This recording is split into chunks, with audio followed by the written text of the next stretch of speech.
Yes, we are. Uh, I was watching this video actually of this guy that used like a bunch of security spikes Uh-huh. to destroy the blaster turrets and to remove that droid's shield, so it was easier. I didn't have enough. Oh shoot! As I spikes knew you for would that. if you did. So do you want to go to that room that has like a bunch of the supplies after this? Um, yeah, because I don't want to get on the elevator. Yeah, I want to get all the goodies that I possibly can. Exactly. Oh, the goodies. Man, now I'm remembering the Sith military base on Manon. That's gonna be interesting. Oh, Bad memories? that took forever. It did, but I strangely liked it when I played it. You guys are in for a wonderful treat. Kill it, kill it, kill it. Oh, now its shield's finally down. Guess it took a couple. There we go. Yay! That's like for me, like once you get sabers, you never go back. Exactly. So, in your personal opinion, like, do you think there's like a difference between like a single hilt saber, double bladed saber, and like singular sabers in both hands? I think you definitely get a little bit of an intimidation factor with the two-bladed one because of its association with different characters and Mm-hmm. also how it looks and stuff. Um, Also, there was something really I I did get the other two, but I've only read the first one of the Darth Bane trilogy books, and Mm-hmm.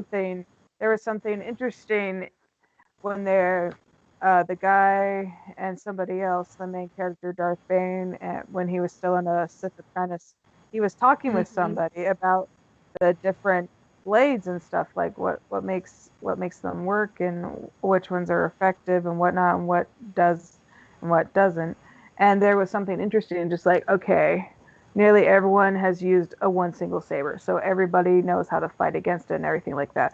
The more unique saber you have, people really don't know how to do fight against it. He's like, oh, like double bladed, and like one of the other characters had a light whip, and like not many people use that because that thing, you're you're just as likely to hit yourself as well as your opponent with that. So a lot of people No know kidding.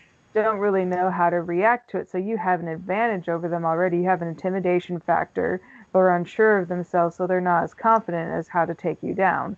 So there's multiple things to think about when you have weapon. Yes, the single weapon, like I do for Ross, what I do Mm-hmm. with that with her, she's just so proficient she only needs the one. Yeah, people could fight against it and think about different things, but she has done that her entire life.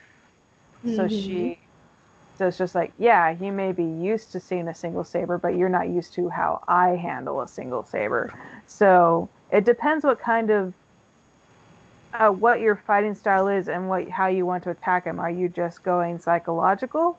Are you doing just what you know? There's multiple things to go about as when you're trying to design a character and think about what you want them to portray themselves as.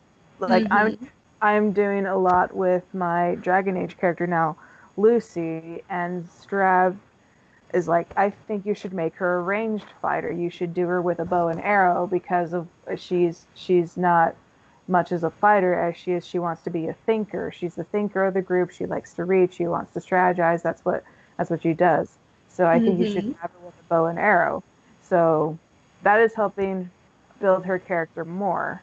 Not saying that she Mm-hmm. could never learn how to handle a sword, but as of right now, No. at the stage I am learning about her, that's where I am right now with her. Indeed. Like for me, like it was really interesting when I played K1. I had two single hilt sabers for my Revan. And then when I went to K2, I leaned more to the double bladed saber. So it was really interesting. Like, I did trade sabers with characters and such. Like, I remember, like, once my Revan was a force sensitive, like, I had her steal Basilisk saber right away and use it a couple times.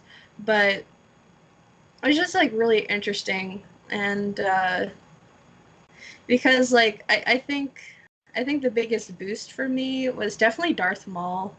Like, I admit I don't like him. I know you do, but he Yes. still was a very intimidating character. Like, I still remember when he ignited his saber, and you're just like, what? I'm out. What is that? Exactly, where you're just like, I do not want to fight against that. It was just so memorable, and including that one Jedi's purple saber. So it's kind of the origins of why Mar has the double-bladed purple lightsaber. I was really fascinated by Darth Maul's saber, and I loved what's his name? You remember him, the black one, Mace uh, Windu. Mace Windu. I knew it was an M.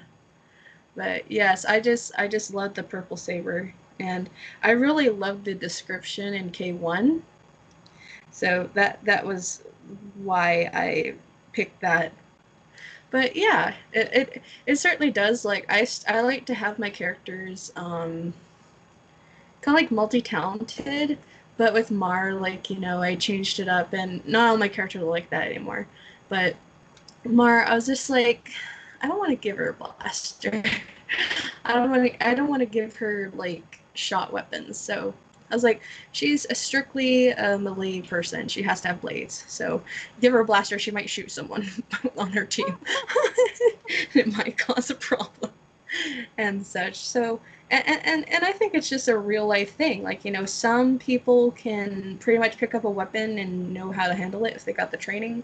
Well, some people just will never be good at another thing. So I think it's really realistic, and it's really nice to have like diversity in characters and such. So yeah, like I have this one character. She's from my steampunk story with my boyfriend Julie. She's learning about weapons, and that poor thing is absolutely terrified, but she's adorable.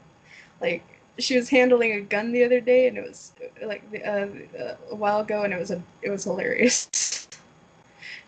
And the whole thing is she's blind and she's learning how to shoot a gun. Is that really wise? Well, her mentor thinks so. So yeah, hopefully she doesn't shoot him or anyone else. But he wants her to train with every type of weapon. So best be prepared. So even a blind person can do it. Oh my goodness. Okay, So I'm going to need to stop recording here.